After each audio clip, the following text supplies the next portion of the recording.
Yes, fellow freedom fighter all over the world, this video is going to be a lecture time and a teaching time. It is very important for us to understand the actual fact and what happened even before the amalgamation of 1914. I know a lot of you have heard this, of what happened, but this is a new phase that you need to listen to. Probably share this video. Make sure that your brother, your sister, your parents, your friends all over the world, okay, see this video. This as a result of what we, the eastern regions of Biafra, in totality, are going through and suffering since the put together of these three nations, the Igbo, the Hausa, and the Yoruba, together by the colonizers called the British. So with that being said, I want you to listen to this very episode and very informative information that I've just brought to you.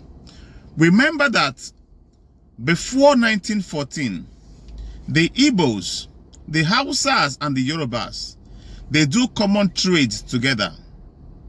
The Igbos travel to the west. They buy products in terms of commerce with the Yorubas. They trade peacefully. The Yorubas, their businessmen, travels to the east, do business with them in peace. The Hausas traveled all the way from the north, do business with the Yorubas and do business with the Igbos. So these nationalities are interacting in commerce together. Now, when the British step into the game, when the colonizers, the British stepped into the game and decide to amalgamate these three nations together to become one. And as they become one, what happened? It had been war. It had been killings. It had been kidnapping. It had been every atrocity from one end of the post to the other ends of the post. It had been dispensing people from their home. It had been invading people's privacies and homes. More especially, it has been hating one another. The Yorubas cannot even see the Igbos with eyes, with common interest. The Hausas cannot see the Yorubas with common trust interest. The same apply with the Igbos, cannot see these two people, Yorubas and the Hausa, with common trust interest. But in the past, they operate separately, but with mutual respect. All right? Even the chiefs and the kings respect one another. But since the British come in, all right, the colonizers come in, they had turned the table backward. And this is what Nnamdi Kanu was fighting for. So that the Biafra can be separated and have their own nation. But they said no. First, they raised Operation Python Dance, tried to kill him. He moved. Secondly, they raised another one, tried to, kill him again. Now they kidnapped him. And that is the thing we are actually talking about. He is in the custody of these same people. And now today, we are still fighting the same battle.